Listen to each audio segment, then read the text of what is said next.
Hello friends, आपका एक बार फिर से आपकी अपने यूट्यूब चैनल पे बहुत बहुत स्वागत है। आज की इस वीडियो में हम देखेंगे आपका जो बीएड एंट्रांस हुआ था एचपीयू के लिए। जो बीएड एंट्रांस हुआ था उसमें जो आपके एजुकेशनल साइकोलॉजी के क्वेश्चन पूछे गए थे। अगर आप किसी भी टीचिंग एग्जाम की तैयारी करें तो आपको ये वीडियो ज़रूर देखनी चाहिए। बेशक आप जो बीएड का जो आपने एंट्रांस दिया है उसकी आप आंसर की चेक कर सकते हैं जिन्होंने एंट्रांस दिया है। इसके अलावा जिन्होंने एंट्रांस नहीं दिया है और वो टीचिंग एग्जाम की तैयारी करें वो भी इस वीडियो को ज़रूर देखें।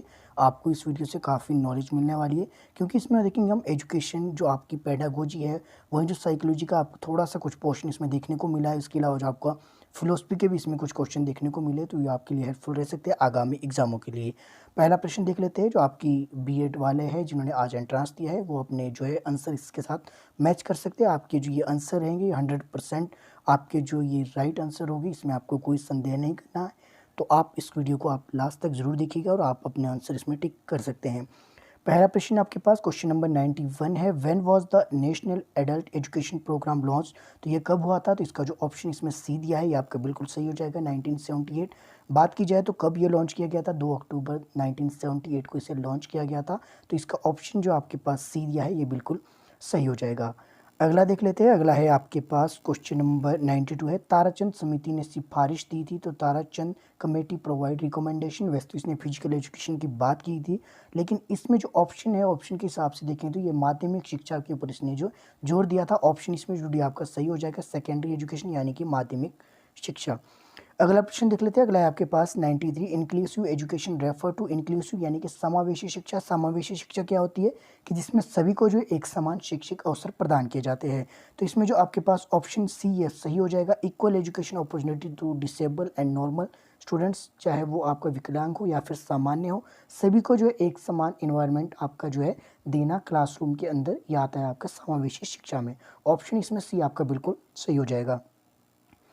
अगला देख लेते हैं। भारतीय संविधान के किस जो अनुच्छेद या किस अनुच्छेद में शैक्षिक अवसर का सामान्यकरण प्रदान किया गया है? तो आपके जो राज्य के नीति निर्देशक सिद्धांत है आर्टिकल 45 बोलता है कि सभी को क्या है समान शिक्षा के जो समायोजन की बात की गई है। सामान्यकरण शैक्षिक अवसर सभी को प्रदान किए जाने के आर्टिकल 45। ऑप्शन इसमें जो डी है ये आपका बिल्कुल सही हो जाएगा। अगला देख लेते हैं। अगला है आपके पास, ये आपका हो गया है क्वेश्चन। अगला देख लेते हैं। अगला क्या है आपके पास question number 95। MOOC stand for, तो आपने बताना है MOOC का जो है क्या है, इसकी जो फुल फॉर्म है massive open online course. Option जिसमें ए दिया है ये आपका बिल्कुल सही हो जाएगा, मैसिव ओपन ऑनलाइन कोर्स। अगला प्रश्न है आपके पास, who is the chairman of the revise national policy of education committee. ये क्वेश्चन जो है अब ये काफ़ी तरह से बन सकता था, ये पता नहीं। ये न्यू एजुकेशन पॉलिसी 1986 जो आपकी रिवाइज हुई थी 1992 में, अब ये पूछा है या फिर 1986 या फिर न्यू एजुकेशन पॉलिसी से रिलेटेड पूछा है, इस क्वेश्चन को मैं आपको नहीं बता रहा हूँ। सिर्फ मैं 2 क्वेश्चन आपके छोड़ूंगा 60 क्वेश्चन में से, बाकी 58 क्वेश्चन मैं आपको बताऊंगा और वो बिल्कुल आपके सही होने वाले हैं। अगला देख लेते हैं। अगला आपके पास एनपीई डॉक्यूमेंट कंसिस्ट, यानी कि जो आपका एनपीई डॉक्यूमेंट दस्तावेज में कितने पार्ट्स में डिवाइड किया है? तो ये हुआ है आपका 12 पार्ट्स से। ऑप्शन इसमें जो सी है आपका बिल्कुल सही हो जाएगा। डिटेल में तो आपको मैं नहीं बताऊंगा क्योंकि डिटेल में बताने का समय नहीं है। आप अपना जो है इसको मार्क कर सकते हैं कौन सा आपका सही है। अगला प्रश्न आपके पास, according to Wood despatch the medium of the instruction should be. तो वुड डिस्पेच के अनुसार जो आपका वुड डिस्पेच कब आया था? ये आपका 1854 में आया था। उस समय कौन थे आपके जो आपके डलहौजी थे उस समय, तो ये आपने ध्यान रखना है। तो इसमें जो शिक्षा का माध्यम क्या बताया गया था? इसमें जो शिक्षा का माध्यम था इसमें अंग्रेजी और जो आपकी वर्नाक्यूलर भाषा है और देशी भाषाओं को इसमें प्रमुखता दी गई। तो इसमें दोनों है, तो आपका ऑप्शन इसमें डी सही हो जाएगा, इंग्लिश एंड वर्नाक्यूलर लैंग्वेज। अगला है आपके पास, एनी बेसेंट ने कई शहरों में विद्यालय खोलने के लिए प्रेरित किया। तो ये कब किया था? तो ये आपकी end of the 19th century Annie Besant inspire the opening of school in many cities. तो ये कहाँ किया था? ऑप्शन ए आपका सही हो जाएगा, 19वीं शताब्दी के अंत में किया था। अगला है आपके पास, Sankhya theory of education is known as. तो सांख्य जो दर्शन है उसके प्रतिपादक कौन है? कपिल मुनि इसके प्रतिपादक माने जाते हैं। तो ये किस नाम से भी जानी जाती है, किस रूप में जानी जाती है? तो यह किस पे जोर देती है? तो ये देती है प्रकृति पर। तो आपका इसमें ऑप्शन बी बिल्कुल सही हो जाएगा, कोई संदेह करने की इसमें बात ही नहीं है। अगला प्रश्न देख लेते हैं। अगला है आपके पास, which thinker has not accept that the state has an ethical purpose. ये क्वेश्चन भी आपके लिए मैं छोड़ रहा हूँ, बस ये 2 क्वेश्चन ही छोड़े, बाकी सभी के आपको जो मैं अप्रोप्रिएट यानी कि राइट आंसर बताऊंगा। अगला देख लेते हैं, विच of the following is not an advisory board of education. तो इसमें से कौन सा जो है आपका जो शिक्षा का सलाहकारी बोर्ड नहीं है, यानी कि रिकमेंडेशन नहीं देता है। तो आपका CAB भी है, आपका UGC भी है और NCERT पे, तो ऑप्शन इसमें बी बिल्कुल सही हो जाएगा। सलाहकारी बोर्ड कौन सा नहीं है, तो HRD ह्यूमन रिसोर्स डेवलपमेंट इसकी फुल फॉर्म है। तो ये आपका जो है सलाहकारी बोर्ड की तरह काम नहीं करता। हालांकि ये बोलता है कि एजुकेशन पर, स्किल पे ये जोर देता है। तो जो आपकी हेल्थ पे, यानी कि जो आपका ह्यूमन का जो दिन दैनिक जो है जीवन की उपभोक्ताओं की चीज़ें हैं उन पर ये जोर देता है। क्वालिटी की बात करता है कि किस शैक्षणिक सुधार किस प्रकार किए जाए, जीवन स्तर को किस प्रकार उठाया जाए, तो ये HRD का काम है। तो ये आपका इसमें जो HRD नहीं होगा। अगला प्रश्न है आपके पास, who had the committee consist by the government of India to draft the new education policy। तो ये आपका जो 2020 में जो एजुकेशन पॉलिसी अभी लागू हुई है हाल ही में, तो हिमाचल प्रदेश जो है इसको पहले लागू करने वाला पहला स्टेट भी बना है। तो हिमाचल प्रदेश ने जो इसको अडॉप्ट किया है, तो ये किसकी अध्यक्षता में हुई थी, तो ये आपने बताना है। ऑप्शन इसमें बी बिल्कुल सही हो जाएगा, TSR सुब्रमण्यम। तो आपने ध्यान रखना है, भारत सरकार द्वारा नई शिक्षा नीति का प्रारूप तैयार करने के लिए समिति का प्रमुख कौन है, तो ये कौन है आपका TSR सुब्रमण्यम। क्वेश्चन नंबर 104 है आपके पास, किस अधिनियम के अंतर्गत केंद्र एवं राज्यों के, जो केंद्र और प्रांतों के मध्य वैधानिक शक्तियों का विभाजित किया गया है। तो ये आर्टिकल जो आपका एक्ट है, ये आपका Bharat sir government of India act 1935। ये ऑप्शन ए बिल्कुल सही हो जाएगा। ऑपरेशन ब्लैक बोर्ड है आपका, program watch implemented to improve. तो ऑपरेशन जो ब्लैक बोर्ड है ये कब आया था, ये किसकी सिफारिश पे आया था, 1986 की जो पॉलिसी थी उसकी सिफारिश पे आया था। तो अगर आप बुक्स में देखेंगे तो 1987 आपको मिलेगा कि 1987 में ये लॉन्च किया गया था इंडिया में। अगर आप प्रीवियस क्वेश्चन की बात की जाए, जितने आपके हमीरपुर बोर्ड के HP के गवर्नमेंट एग्जाम में जो आपका आंसर दिया होता है, तो उसमें आपका 1990 में भारत में जो ऑपरेशन ब्लैक बोर्ड लॉन्च किया गया है, ऐसा आपके क्वेश्चन पेपर में लिखा होता है। लेकिन अगर आप बुक्स में देखेंगे या फिर नेट पर सर्च करेंगे, तो ये आपको 1986 की रिकमेंडेशन पे 1987 में जो आपका जो है ऑपरेशन ब्लैक बोर्ड को लाया गया था। तो ये आपने ध्यान रखना है। तो इसने किसके ऊपर ध्यान दिया था, इसने दिया था आपकी जो एजुकेशन की जो आपकी मूलभूत आवश्यकताओं की चीज़ें उनके ऊपर इसने ध्यान दिया था। तो किससे संबंधित है, आपकी प्राथमिक शिक्षा से संबंधित है। जो आपके प्राइमरी स्कूल है, प्राइमरी स्कूल में क्या होना, एक इन्वायरमेंट ऐसा होना चाहिए कि जहाँ पे कमरा हो उसमें ब्लैक बोर्ड भी होना चाहिए, बैठने की व्यवस्था होनी चाहिए, रोशनी की व्यवस्था, इस तरह की जितनी भी मूलभूत आवश्यकताओं की चीज़ें एक क्लासरूम के अंदर, उसकी बात की गई थी। अगला है आपके पास, इग्नू का विशिष्ट शैक्षिक चैनल जाना जाता है। तो इग्नू का विशिष्ट शैक्षिक चैनल जाना जाता है, तो ये जाना जाता है ज्ञान दर्शन के नाम से। ऑप्शन इसमें बी बिल्कुल सही हो जाएगा। क्वेश्चन नंबर 107 है, which of the following are the objective of the Rashtriya Uchchatar शिक्षा अभियान, यानी कि रूसा की जो ऑब्जेक्टिव इनमें से कौन कौन से, तो ये आपके ऑल ऑफ द अबव आ जाएगा। ऑप्शन इसमें डी सही है, आप इसको खुद से पढ़ लेना, नहीं तो समय थोड़ा ज़्यादा लग जाएगा। Which philosopher emphasis on the aesthetics aims of education. देखिए ये बात की गई, किस दार्शनिक ने शिक्षा के सौंदर्यात्मक लक्ष्यों को जो है लक्ष्यों पर बल दिया है, तो ये किसने दिया था, ये टैगोर ने दिया था। ऑप्शन है इसमें आपका बिल्कुल सही हो जाएगा। ये इंडियन फिलोसफर की बात की गई है। अगर आपसे ये इंडियन फिलोसफर के अगर यहाँ पे ऑप्शन नहीं दिए होते, तो इसका राइट आंसर हो जाना था आपका प्लेटो। तो प्लेटो ने क्या है, प्लेटो ने शिक्षा के सौंदर्यात्मक लक्ष्यों पर बल दिया है, तो इसका प्लेटो सही हो जाना था। लेकिन इसमें इंडियन फिलोसफर है, तो ऑप्शन इसमें ए बिल्कुल सही है। टैगोर ने भी शिक्षा के सौंदर्यात्मक लक्ष्यों पर जोर दिया था। अगला प्रश्न आपके पास, शिक्षा निम्न के अंतर्गत आती है। तो शिक्षा किसके अंतर्गत आती है, तो यह समवर्ती सूची के अंतर्गत 1976 में इसको समवर्ती सूची में डाल दिया गया। इसके साथ 5 अन्य जो विषय उसको भी डाला गया था। अब इसको एक बार डिटेल में जाकर देखिएगा जरूर। अगला है आपके पास CIET स्टैंड्स फॉर, तो यह central institute for educational technology. Option इसमें ए आपका बिल्कुल सही हो जाएगा। अगला देख लेते हैं। अगला है आपके पास, which one of the following is most important element in teaching. तो इसमें जो आपका ऑप्शन ए सही हो जाएगा, relationship between students and teacher.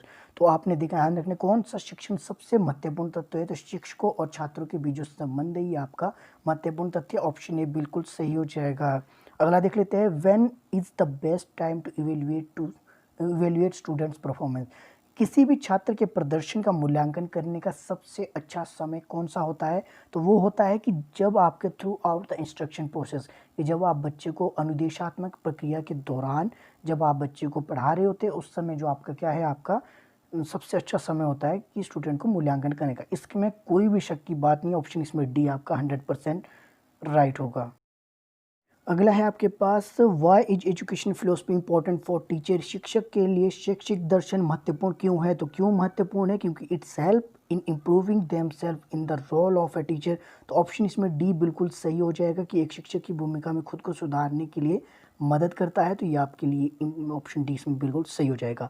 अगला है आपके पास, एक शिक्षक जो अपने छात्रों का ध्यान आकर्षित करने में सक्षम नहीं है, उससे चाहिए तो उसे क्या चाहिए? ऑप्शन इसमें डी ए सही हो जाएगा आपका। A teacher who is not able to draw attention of his student should evaluate his teaching method and improve it. Option A बिल्कुल सही हो जाएगा।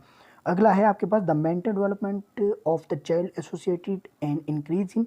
जब भी आपके मेंटल डेवलपमेंट की बात की जाती है तो मेंटल डेवलपमेंट में देखा जाता है कि बच्चों की क्षमताओं का विकास हुआ है या फिर नहीं। तो इसमें जो अगर देखा जाए तो ऑप्शन इसमें जो आपका बिल्कुल डी लग रहा है वो सही होगा। उसकी याद करने की क्षमता की बात की जाएगी, ऑप्शन इसमें डी आपका सही हो जाएगा। अगला प्रश्न है आपके पास, the majority of a teacher in your school want to be the staff secretary, you are not very confident, how will you react to the proposal.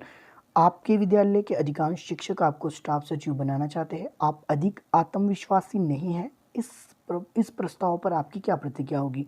तो आप उन्हें खुद भी बता सकते हैं कि आप उपयुक्त व्यक्ति इसके लिए नहीं हैं क्योंकि आपके अंदर आत्मविश्वास की कमी है। तो ऑप्शन इसमें बी सही हो जाएगा।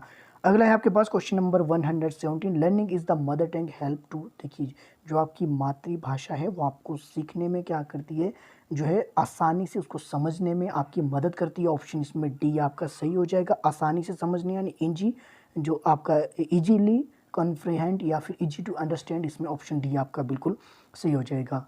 अगला है आपके पास, the most appropriate meaning of the learning is. अधिगम का सबसे उपयुक्त अर्थ क्या है? तो सबसे उपयुक्त अर्थ है अधिगम का तो व्यवहार में संशोधन, मॉडिफिकेशन ऑफ द बिहेवियर। देखिए, सीखने से क्या होता है? सीखने से आपके व्यवहार में परिवर्तन आता है। तो इसमें आपने इंग्लिश में देखना था मॉडिफिकेशन ऑफ बिहेवियर, व्यवहार में संशोधन। ऑप्शन इसमें बी आपका बिल्कुल सही हो जाएगा। अगला है आपके पास क्वेश्चन नंबर 119, देख लेते हैं। विच of the following is the most important characteristic of the open book examination system. तो इसमें क्या है आपका ऑप्शन, इसमें जो बी है आपका बिल्कुल सही हो जाएगा। यह आपका क्या करता है? छात्रों को सोचने के लिए मजबूर करता है। ऑप्शन इसमें बी बिल्कुल राइट हो जाएगा। मैं जल्दी जल्दी बता देता हूँ, नहीं तो आपका वीडियोज़ काफ़ी लंबा हो जाएगा। How would you refer to address students who has not completed his work. आप उस छात्र को कैसे संबोधित करना पसंद करेंगे जिसने अपना गृह कार्य पूरा नहीं किया है? तो आप उससे कहेंगे कि आपने इसको नहीं किया, कोई बात नहीं, आप क्या फिर से कोशिश कीजिएगा, कोशिश करो, आपसे ये हो जाएगा। तो आपको साथ में क्या मोटिवेट भी करना है बच्चे को। अगला है आपके पास question, you have a class which is very. आपके इसका जो ऑप्शन में अब क्वेश्चन आपको नहीं पढ़ूंगा, इसका जो ऑप्शन ए सही हो जाएगा, विच इज़ रैंडम। तो ये इसका यही है कि अगर ऊंचाई में विषमता है तो आपको बैठने की अवस्था में, तो क्या इसका जो ऑप्शन है इसमें बिल्कुल सही हो जाएगा। याद रैंडमली आप उनको क्या बिठाएंगे कि जो छोटी आयु वाले वो आगे होंगे और जो बाकी छोटी आयु नहीं, क्षमा कीजिएगा, जो छोटी हाइट वाले वो आगे होंगे, जो बड़ी हाइट वाले वो पीछे पीछे, इस तरह से उनको बिठाया जाएगा। अगला प्रश्न आपके पास 122 छात्रों के साथ एक अच्छा तालमेल विकसित करने के लिए सबसे पहले क्या करना चाहिए? उनके साथ be friendly with all. Option B इसमें सही हो जाएगा। आप ध्यान से देखिएगा। The development of the student personality is affected the most by. तो ये किससे होगी? किसी को कईयों को ये लग सकता है कि साथियों या फिर बड़ों के सामाजिक विन्यास से लग सकता है, लेकिन ऐसा नहीं है। तो इसका जो है किसी छात्र के व्यक्तित्व का विकास सबसे अधिक प्रभावित करता है घर के भावनात्मक वातावरण पे। ऑप्शन इसमें बी आपका 100% सही होगा। अगला देख लेते हैं। अगला है आपके पास क्वेश्चन नंबर 124, शिक्षक की गुणवत्ता परिलक्षित करती है। तो किसको परिलक्षित करती है? By the quality of the question asked by student. Option जो इसमें सी है ये आपका बिल्कुल सही हो जाएगा, छात्रों द्वारा चुने गए प्रश्नों की गुणवत्ता से। 125 देखेंगे, शिक्षा का क्षेत्र संघर्षों और गलत धारणाओं के कारण अनुमति देता है, क्योंकि। तो इसमें जो ऑप्शन बी है आपका सही हो जाएगा। आपका शिक्षण में आने वाली समस्याओं को कठोर वैज्ञानिक ज्ञान के लिए खतरा नहीं होता है, 100%। ये क्वेश्चन आपका सही ऑप्शन इसमें बी आप टिक कर लीजिएगा। अगला देख लेते हैं, a newcomer teacher who is maltreated in the school we deal with the student by. तो ये क्या आएगा आपका, ये आपने देखना है। एक बार इसको हिंदी में पढ़ लेते हैं। तो इसका जो आपका है, एक जो नए शिक्षक अपनी कक्षा में विद्यार्थियों द्वारा तिरस्कारित किया जाता है, तो विद्यार्थियों को क्या है तो उनके गुणों में सुधार करने, उनके सामने अच्छे तरीके व्यक्त करने चाहिए, तो ऑप्शन इसमें बी आपका सही हो जाएगा। अगला प्रश्न देख लेते हैं, विद्यार्थियों के अधिकतम आत्मबोध के प्रति शिक्षक का प्रमुख योगदान निम्न द्वारा प्रभावित होता है। तो किसके द्वारा होता है? तो ये छात्रों की आवश्यकताओं, लक्ष्यों तथा उनके उद्देश्यों के प्रति संवेदनशीलता। ऑप्शन जो आपका डी बिल्कुल सही रहने वाला है, क्वेश्चन नंबर 127 का। अगला देख लेते हैं 128 का। मान लीजिए कि एक छात्र अपनी समस्याओं को अपने शिक्षक के साथ साझा करता है, तो ऑप्शन जिसमें ए बिल्कुल सही हो जाएगा, extend responsible help and boost his moral. तो आपका क्या है? ऑप्शन इसमें सही हो जाएगा, उचित सहायता का विस्तार करे और उसका मनोबल बढ़ाए। अगला देख लेते हैं, अगला है आपके पास क्वेश्चन नंबर 129। किस शिक्षण पद्धति में विद्यार्थियों की भागीदारी को सर्वोत्तम और सक्रिय बनाया जाता है? तो इसमें जो ऑप्शन डी आपका सही हो जाएगा, प्रोजेक्ट मेथड, इंग्लिश में आपने इसको पढ़ना था। In which teaching method learning participation is made optimal and proactive. तो ये आपका प्रोजेक्ट मेथड में आता है, ऑप्शन इसमें डी बिल्कुल सही हो जाएगा। अगला देख लेते हैं, the use of the teaching add is justified on the ground of. शिक्षक सहायक सामग्री का उपयोग निम्न के आधार पर उचित है। तो किस पे देखो, Optimus learning outcome of students. Option इसमें जो सी दिया है आपका बिल्कुल सही हो जाएगा, विद्यार्थियों के सीखने के परिणामों का अनुकूलन करना। 131 है आपके पास, you are training in the public speaking. इसकी अगर बात की जाए तो इस क्वेश्चन का डायरेक्ट आंसर तो मुझे नहीं पता, पर मैं आपको बताना चाहूँगा। तो जब आपकी जो स्पीकिंग की बात की जा रही, डिबेट की बात की जा रही, तो इसमें ऑप्शन जो है बी आपका हो जाएगा, क्योंकि आपके इमोशंस को इसमें डेवलप नहीं करना है। तो इमोशन तो हर किसी के अंदर होते ही है, तो आपका ऑप्शन इसमें बी नहीं होगा, क्योंकि बाकी जो कॉन्सेप्ट भी आपको पता होना चाहिए, किस कॉन्सेप्ट पे बात करनी है। लैंग्वेज आपको पता होना चाहिए कि क्या है आपका, और वॉइस मॉड्यूलेशन आपको, ये तो ऑटोमेटिक ही आपका जब भाषा शिक्षण की बात की जा रही है तो भाषा में ये आपको ऑलरेडी सिखाया जाएगा। अगला देख लेते हैं, अगला है आपके पास, What should you do if you notice that students tend to doze off in your school? यदि आपकी कक्षा में विद्यार्थी झपकी लेने की अवस्था में आते हैं तो आप क्या करेंगे? आप क्या करेंगे? आपको करना है उनको क्या है, give a command seeking attention. तो आपको उन्हें कमांड देनी है। किसी एक विद्यार्थी की बात की जा रही है, एक विद्यार्थी को झपकी आ रही है, तो आप क्या करेंगे? उसे ध्यान देने के लिए निर्देश देंगे। कईयों को ऐसा लग सकता है कि उसे कि थोड़ी देर के लिए शिक्षण बंद कर देंगे, ऐसा नहीं है। अगर एक बच्चे का मन नहीं है तो बाकियों के लिए भी उसको शिक्षण बंद नहीं किया जा सकता है। शारीरिक रूप से सक्रिय होने का मौका प्रदान करेंगे, ऐसा भी नहीं है। वो कोई स्पेशल कोई बड़ा मिनिस्टर नहीं है कि उसके लिए आप क्या है स्पेशल जिसको मौका देंगे कि आप थोड़ी अपनी हालत सुधार लीजिए, उसके बाद पढ़ना शुरू कर देंगे। तो ये आपका ऑप्शन जो ए बिल्कुल आपका सही रहने वाला है। अगला देख लेते हैं, अगला है, एक शिक्षक से संबंधित निम्नलिखित के अलावा सभी कथन सही है। वह क्या है? तो वो क्या है आपके पास, ऑप्शन जिसमें बी है, वह वही पढ़ाता है जो विद्यार्थी जानता है। ये आपका कथन जो है सही नहीं है। क्या पूछा है? एक शिक्षक से संबंधित निम्नलिखित के अलावा सभी कथन सही है। निम्नलिखित के अलावा सभी कथन सही है, इसका मतलब कि एक ये वाला कथन जो आपका ये गलत है, बाकी जो सारे कथन आपके जो है ये आपके बिल्कुल सही हो जाएंगे। 133 के 134 देख लेते हैं, यदि आपको सामान्य विद्यार्थियों के साथ नेत्रहीन विद्यार्थियों को पढ़ने का अवसर मिलता है तो आप उसे किस प्रकार, तो इसमें जो ऑप्शन डी है ये बिल्कुल सही हो जाएगा। सामने की पंक्ति में एक सीट की व्यवस्था करके उसे सुविधाजनक गति से सिखाने की जो आप कोशिश करेंगे, यानी कि arrange a seat in the front row and try to teach it a piece convenient to him. अगला देख लेते हैं, अगला है आपके पास, निम्न में से किस विधि से विद्यार्थियों का सही मूल्यांकन संभव है? तो ये आपका ऑप्शन जो बिल्कुल सही हो जाएगा, कंटिन्यूस इवेल्यूएशन, सतत मूल्यांकन, जो आपका इसमें बिल्कुल राइट आंसर है। व्हेन सम स्टूडेंट्स आर, इसका जो आपका जो ऑप्शन जो है 136 का जो आपका जो ऑप्शन डी है यह बिल्कुल सही हो जाएगा, giving them opportunity for introspection and improving their behaviour. Hindi वालों के लिए भी एक बार बता देता हूँ, हिंदी के लिए ऑप्शन इसमें डी सही रहने का है कि कुछ विद्यार्थी जानबूझकर शरारत कक्षा में अनुशासन को बिगाड़ने का प्रयत्न करते हैं, शिक्षक के रूप में आपकी क्या भूमिका होनी चाहिए? तो उन्हें आत्मनिरीक्षण का अवसर देकर उन्हें व्यवहार में सुधार करें, ऑप्शन डी बिल्कुल सही हो जाएगा। अगला देख लेते हैं, a teacher is said to be fluent in asking question if he can. तो एक शिक्षक को जो है प्रश्न पूछने में धारा प्रवाह कहा जाता है, यदि वह पूछता है तो वो पूछता है मीनिंगफुल क्वेश्चन होने चाहिए, ऑप्शन इसमें ए बिल्कुल सही हो जाएगा आपका। अगला देख लेते हैं, अगला है आपके पास, यदि आप देखते हैं कि कुछ लोग अब आपके सहकर्मी को पीट रहे हैं, इसमें बाकी के ऑप्शन को अगर आप निगलेक्ट करें तो ऑप्शन इसमें ए ही है जो आपका सुइटेबल बैठता है, तो आपका ऑप्शन इसमें सही हो जाएगा। दूसरों की मदद से असामाजिक लोगों को दूर भगाएंगे, ऑप्शन इसमें ए आपका बिल्कुल सही हो जाएगा 138 का। 139 की बात की जाए तो 139 में मान लीजिए कि आपने गलती से एक विद्यार्थी को दंडित कर दिया है, उसके माता पिता गलत सजा के बारे में चर्चा करने के लिए एक अन्य वरिष्ठ अध्यापक को बुलाते हैं, तो आप ऐसे में क्या करेंगे? तो सबसे पहले तो आपको क्या करना है, अपने वरिष्ठ आपके जो शिक्षक है उनके उत्तर की परीक्षा करेंगे, उन्होंने कि क्या उत्तर दिया है। ऑप्शन इसमें ए बिल्कुल सही हो जाएगा। 140 का देखेंगे, 140 में what is the use of the text book. Text book का जो आपका काम है, तो वो आपका क्या काम है? टेक्स्ट बुक का काम होता है कि जो नए विषय है उनको जो है आपका सीखने को मिलेगा, नए मानक विकसित करने के लिए। ऑप्शन इसमें जो डी आपका बिल्कुल सही हो जाएगा।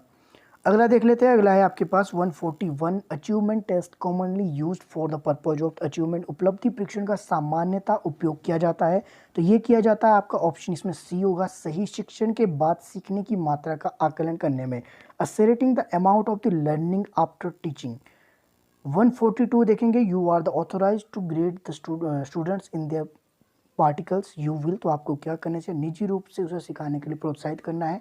ऑप्शन ए आपका इसमें बिल्कुल सही हो जाएगा। ये पेडागोजी के क्वेश्चन ऐसे है कि आपको लगेगा कि आंसर ये है, लेकिन उसका आंसर वो एग्जैक्ट में नहीं होता है। अगला देख लेते हैं। किस शैक्षिक मनोवैज्ञानिक ने इस तथ्य पर विश्वास किया है कि सभी बच्चों में सीखने की क्षमता होती है? तो ये किसने कहा है? तो आपके ये फ्रोबेल ने कहा है, तो आपने ध्यान रखना। ऑप्शन ए आपका बिल्कुल सही हो जाएगा। अगला है, कक्षा में प्रथम दिन यदि विद्यार्थियों द्वारा शिक्षक को अपना परिचय देने के लिए कहा जाए तो उसे क्या करना चाहिए? तो उसे क्या है? Tell them about himself in brief. तो अपने बारे में उसे क्या है? संक्षिप्त में बताना है। ऑप्शन बी आपका बिल्कुल सही हो जाएगा। 145 पे आपके पास team teaching has the potential to develop. जो टीम टीचिंग है वो विकसित करने की क्षमता, निम्न को विकसित करने की क्षमता होती है, तो किसको होती है? तो ये होती है आपका जो ऑप्शन सी सही हो जाएगा, the habit to supplementing the teaching of each other, यानी कि एक दूसरे के शिक्षक को पूरक करने की आदत बनाना। ऑप्शन इसमें सी बिल्कुल सही हो जाएगा। अगला देख लेते हैं। अगला है आपके पास क्वेश्चन नंबर 146, दृष्टिकोण, अवधारणा, कौशल और ज्ञान निम्न के उत्पाद, यानी attitude, concept, skill and knowledge are product of learning. Option A बिल्कुल सही हो जाएगा, 100% ये सही है, कोई संदेह की बात नहीं है। अगला देख लेते हैं। If a student is constantly rubbing, देखिए कोई विद्यार्थी अगर लगातार अपनी आंखों को रगड़ रहा है, तो श्याम पट्ट के काम में ध्यान नहीं दे रहा है, तो जाहिर सी बात है कि उसे किस प्रकार की अक्षमता हो सकती है? उसे हो सकती है देखने की अक्षमता, यानी कि visual problem. Value education stand पर मूल्य शिक्षा से आशय है, तो मूल्य शिक्षा का जो आधार है वो क्या होता है? वो होता है इन जो आपका सद्गुणों का समावेश करना। ऑप्शन जो इसमें बी सी सही हो जाएगा, सद्गुणों का समावेशन करना, इनकलकेशन ऑफ द वर्च्यूज। तो ऑप्शन इसमें सी बिल्कुल सही हो जाएगा। 149 देख लेते हैं। थोड़ा सा ये क्वेश्चन पेपर जिन्होंने मुझे सेंड किया है उन्होंने थोड़ी फिक्स सही नहीं ली है, तो मुझे देखने में खुद भी प्रॉब्लम आ रही है, तो आप सुन सकते हैं, तो आप इस तरह से अपने क्वेश्चन को मिला लीजिएगा। 149 देख, ट्यूशन के प्रति शिक्षक का व्यवहार कैसा होना चाहिए? एक जो शिक्षक है उसको एक ट्यूशन उसे नहीं देनी चाहिए, जहाँ तक कि गवर्नमेंट की गाइडलाइन से कि एक शिक्षक जो है ट्यूशन वो नहीं दे सकता है। अगर वो ट्यूशन दे भी रहा है तो उसे किसी दिन सेवा भावना के रूप में उसे ट्यूशन देनी चाहिए, यानी कि वो निःशुल्क उसे ट्यूशन प्रदान की जानी चाहिए।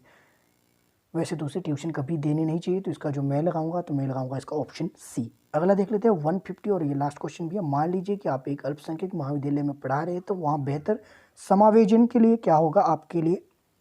तो इसमें जो ऑप्शन ए आपको मुझे लगता है कि बिल्कुल सही होना चाहिए। इस संकीर्ण दीवार से परे मानववादी मूल्यों का उत्थान करे और अपने विद्यार्थियों में वैज्ञानिक दृष्टिकोण का विकास करे। तो ये आपका जो है बीएड का क्वेश्चन, आज तो एंट्रांस जो पेपर हुआ था उसकी जो है ये आंसर आपको मैंने बताया। आई होप आपको ये हेल्पफुल रहे, तो आप अपने दोस्तों के साथ इसे शेयर जरूर कीजिएगा। साथ ही कमेंट कीजिएगा कि आप जो है इससे सहमत है या नहीं है। इसके अलावा अगर आपको किसी क्वेश्चन का आंसर गलत लगता है वो भी आप मुझे कमेंट कर सकते हैं, ताकि अन्य दोस्तों के साथ भी उसको साझा किया जा सकते हैं। मिलते हैं अगली वीडियो में। मेरे साथ बने रहने के लिए आपका बहुत बहुत धन्यवाद।